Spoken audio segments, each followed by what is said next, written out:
Welcome to Crocodile MTG, your home of competitive, constructed play in the modern, standard, and legacy formats. Today's video was brought to you by all our wonderful sponsors, affiliates, and patrons. Thank you so much for supporting the Crocodile MTG channel, and we hope you enjoy today's video.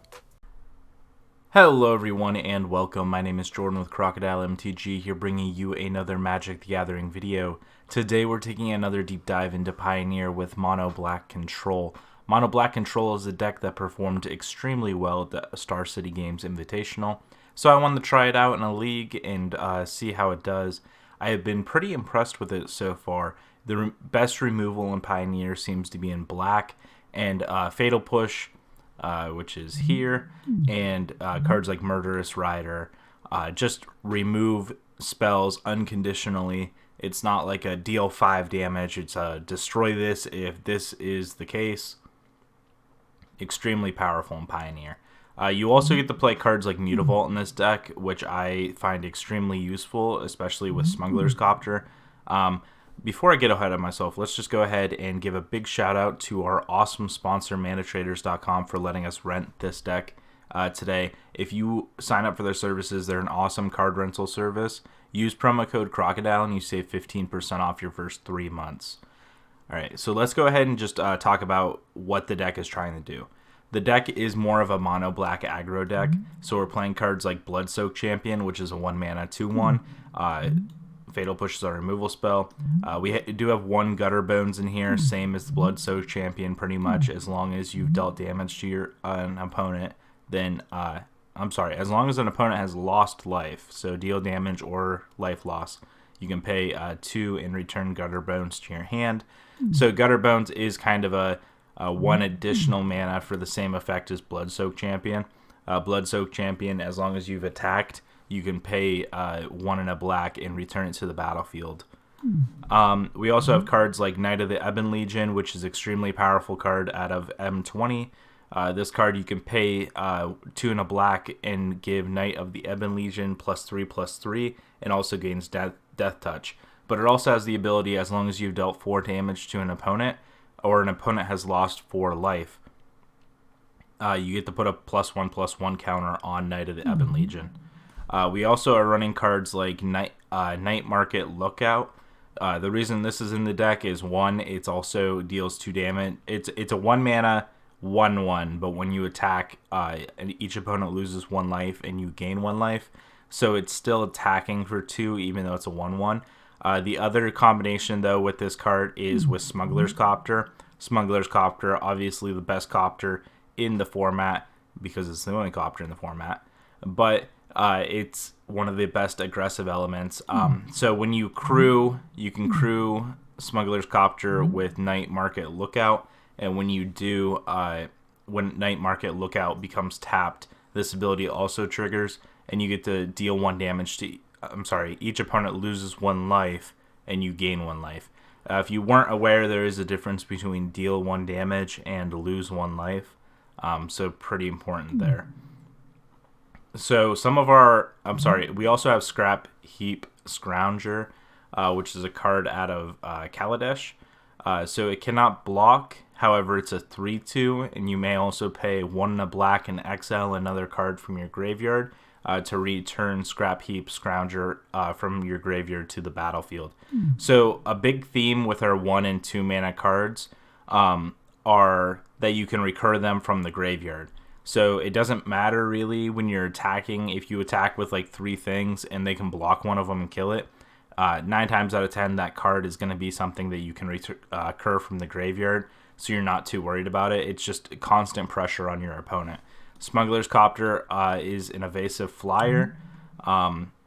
Again, it's a vehicle, so you do have to crew it, but again, with all these 1 and 2 mana cards, we're always going to have a creature to crew it, especially if you recur things. So if Smuggler's Copter is sitting on the battlefield and you recur something like a Scrap Heap Scrounger or a Bloodsoaked Champion, as long as the creature's untapped, you can still crew Smuggler's Copter, and Smuggler's Copter can still attack. So even if this has Summoning Sickness, you can crew still. So some of our disruption here, we have Fatal Push, which is destroy target creature if converted mana cost is 2 or less. The Revolt side of it is relevant in this deck. Because you're attacking with things like Bloodsoaked Champion and Scrappy Scrounger, some of these sometimes are easy blocks for your opponent to make, but once they block them, that's something leaving the battlefield. So Fatal Push a lot of the time in this deck will actually be able to hit up to 4 CMC, which is a little bit harder to do in Pioneer, especially since we're lacking fetch lands. The other card we have as a disruption in the 1 mana spot is Thoughtseize. Thoughtseize is just a great removal spell. Target player reveals their hand, you choose a non-land card from it, and that player discards it. We lose 2 life, but again, that extra disruption. This deck also is probably 9 times out of 10 going to want to play a turn 1 creature as opposed to a turn 1 Thoughtseize. Thoughtseize is actually more of a turn 2, turn 3 card, just so we can get our aggressive elements down and then disrupt your opponent's hand. Sometimes there will be decks we face that turn 1 Thoughtseize will actually be pretty important, but for the most part, game 1s, we're just looking to throw down a creature early and then start disrupting our opponent. So I talked about Scrap Heap Scrounger, I talked about Smuggler's Copter. Next on the list is Murderous Rider. Murderous Rider is a card out of Throne of Eldraine. It's extremely powerful. It does have an adventure, but then it can come back as a creature, so it is 2 for 1. So the adventure side of the card is Swift End. Swift End deals... Swift End is an instant adventure. Destroy target creature or planeswalker, you lose 2 life. So we are losing 2 life when this occurs, which is relevant because we do have Thoughtseize in our deck. We're not running any shock lands, though, so hopefully the damage between Thoughtseize and Murderous Rider isn't too impactful, but it is relevant, so we do have to be wary of that. Murderous Rider, though, does have an upside. It does have lifelink. So if you cast Murderous Rider for Swift End, destroy target creature or planeswalker, you lose 2 life. You can cast it as a 2/3 lifelinking creature. It does have the stipulation, though, when it dies, put it on the bottom of the library. So we do have to be wary of that. And actually, when Murderous Rider dies... So if you cast Murderous Rider on something... I'm sorry, I'm just working through this in my head. If you cast Murderous Rider on something, and in response your opponent negates that or counters the Swift End, Murderous Rider technically goes in the graveyard if it's countered, I believe. Same is true if your opponent... If you try to kill like your opponent's planeswalker and they bounce the planeswalker somehow at instant speed, and you no longer have a valid target, or they remove the creature before this happens. Okay, so a good example in this instance, what I'm trying to work through and think through. If Murderous Rider Swift Ends a Walking Ballista, and in response your opponent takes all the counters off Walking Ballista and pings you for 2 or 3 or whatever. Murderous Rider's countered because it no longer has a valid target. You don't lose the 2 life, and Murderous Rider would then go to the graveyard, I believe, not on the bottom of the library. So that's actually a little interesting. Extra fodder for Scrap Heap Scrounger if we need it. That was just something I was thinking through. I had to walk through. I apologize. And at the top of our curve here is one of the most powerful cards that's kind of been over impressive in Pioneer, is Rankle, Master of Pranks. It's a legendary creature, fairy rogue. It's flying in haste, and whenever it deals combat damage to a player, choose any number of the following abilities. Each player discards a card, each player draws a card and loses a life, or each player sacrifices a creature. So this is a great way, especially with things like Bloodsoaked Champion and Scrap Heap Scrounger, which we are recurring. We can make our opponent sacrifice creatures, so they have to keep sacrificing. Where we're able to recur our threat, where we are able to recur our threats, they are not going to be able to. We can also deal 1 damage to them and let them draw a card.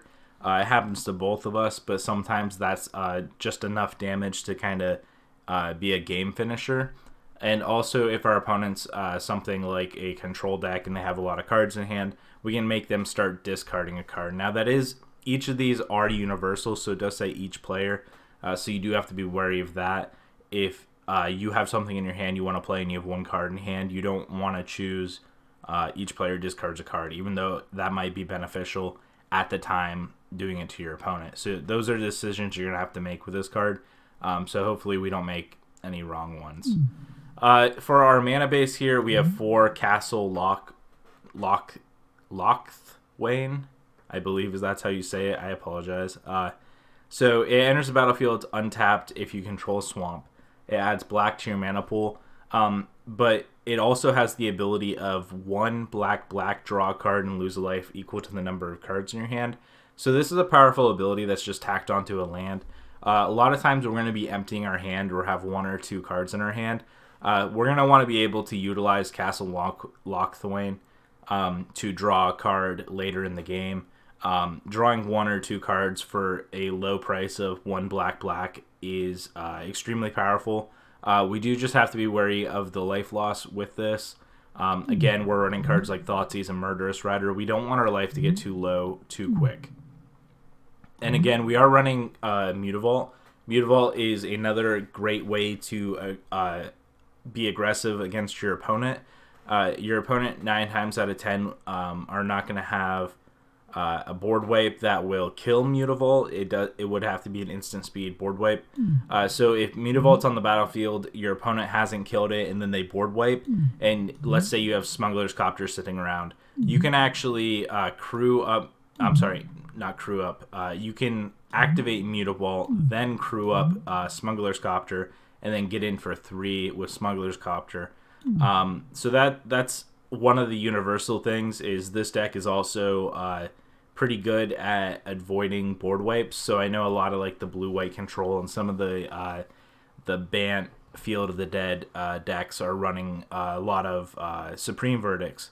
So us being able to recur our threats and also have threats still in the battlefield is extremely important in this matchup, where we're able to keep putting pressure on our opponent even if they have something like a board wipe. A lot of times in standard and sometimes even modern, being able to board wipe normally stabilizes for your opponent, and you don't want that. You want to be constantly aggressive in this deck. So hopefully we're going to be able to get there. We have 15 swamps and 1 Orborg. Orborg's a little unnecessary, but the reason it's in here is in case we have Mutavault in Orborg. Orborg will allow Mutavault to tap for black as opposed to colorless. And as you can see, there's a lot of black symbols in this deck.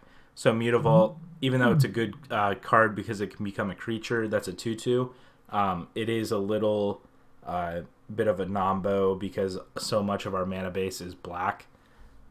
So that Orborg just gives it away for Mutavault to tap for black. All right, moving to our sideboard. So our sideboard's filled with quite a bit of universal removal, so we can kind of maximize our matchup in the best way possible. So against control decks, we have cards like Duress and Collective Brutality. I can see bringing in Duress also against decks like Is It in Soul, where we're trying to hit key cards like in Soul Artifact or Shrapnel Blast. Collective Brutality I could also see bringing in against aggressive decks like Mono Red or even Mono White. Being able to -2/-2 on a creature to kill their a reoccurring threat, and also being able to deal 2 damage to your opponent. Making your opponent lose 2 life and then you gaining 2 life. That's also a little bit of a tempo play as well. And then also against control decks, you can make target opponent reveals their hand. You choose an instant or sorcery card from it, and then that player discards that card. We have 3. We have 3 Legion's End in the sideboard here, mainly for Hardened Scales Affinity, but there's a lot of different decks, especially aggressive decks, that we can bring this in for. Anything with a lot of cards under 2 CMC that we want to get rid of, it's extremely important. So Hardened Scales has a lot of cards, though, like Hangerback Walker we want to get rid of. We definitely don't want Hangerback Walker sticking around. Legion's End's a clean sweep for that card because it does exile the card, it doesn't destroy it. It also takes care of Stonecoil Serpent, which is one of the problematic cards from that deck for a lot of different decks, especially since a lot of the removal right now is cards like Abrupt Decay, Teferi Time Raveler, and Oko. So Legion's End's actually one of the cards that does take care of Stonecoil Serpent. We also have cards in that deck like Voracious Hydra and a Winding Constrictor, and all the other cards in that deck we're able to take care of pretty efficiently with Legion's End. We do have a play set which is a little excessive, but it's a very good card of Noxious Grasp. So Noxious Grasp, destroy target creature or planeswalker that's green or white.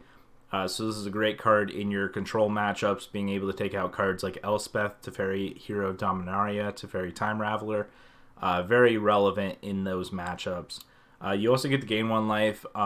There is mono white heroic decks running around as well. If you didn't catch my last video, go check that out. I'll put a card somewhere in here for it. The mono white heroic deck took us down pretty quickly. We were playing Sultai Control there. We weren't able to deal with a lot of their cards, but being able to have a destroy target creature that's green or white, extremely relevant in this current metagame. We do have a Cletus, Trader of Gets. This is a great card for the Mirror Breaker. If we're playing against mono black aggro, being able to bring in a Cletus, take care of cards like Bloodsoaked Champion and Scrap Heap Scrounger are going to be extremely powerful with Cletus, because they're not going to go to their graveyard, they're going to get exiled, and then we're going to get Cletus zombies. So that's extremely powerful in the Mirror Breaker. It's also a big tempo swing in our favor against decks like Mono Red. And anything that has 3 toughness or less is going to be extremely important here. Last but not least, we round out our sideboard with a playset of Leyline of the Void. Leyline of the Void is a card that's kind of a catch-all. Any graveyard decks, even against this mono black deck, we want to be able to keep our opponent off their graveyard synergies. So being able to do that, Leyline of the Void is a great way. It's a free black spell as long as it's in our opening hand. We are able to cast it in this deck, obviously, because we are playing mono black. So it's a very important card in this matchup, or in the matchups. Even decks like Is It Phoenix, we want to have Leyline of the Void available to bring in. And again, like this Mirror, etc., etc. But that is mono black aggro. That is all I have for you right now. Check out the next few videos. I'm going to jump into a league, and hopefully we do pretty well, because this was extremely impressive at the StarCityGames Invitational. And I'm extremely happy with what I've seen so far from this deck. So we're going to jump into a league, and I will see you there. Thank you so much for watching. Please go hit that like and subscribe button if you enjoyed today's video. For your custom playmats, mousepads, and more, head over to Inked Gaming. Use promo code crocodilemtg10 to receive 10% off your order. Today's video was brought to you by all our wonderful sponsors, affiliates, and patrons.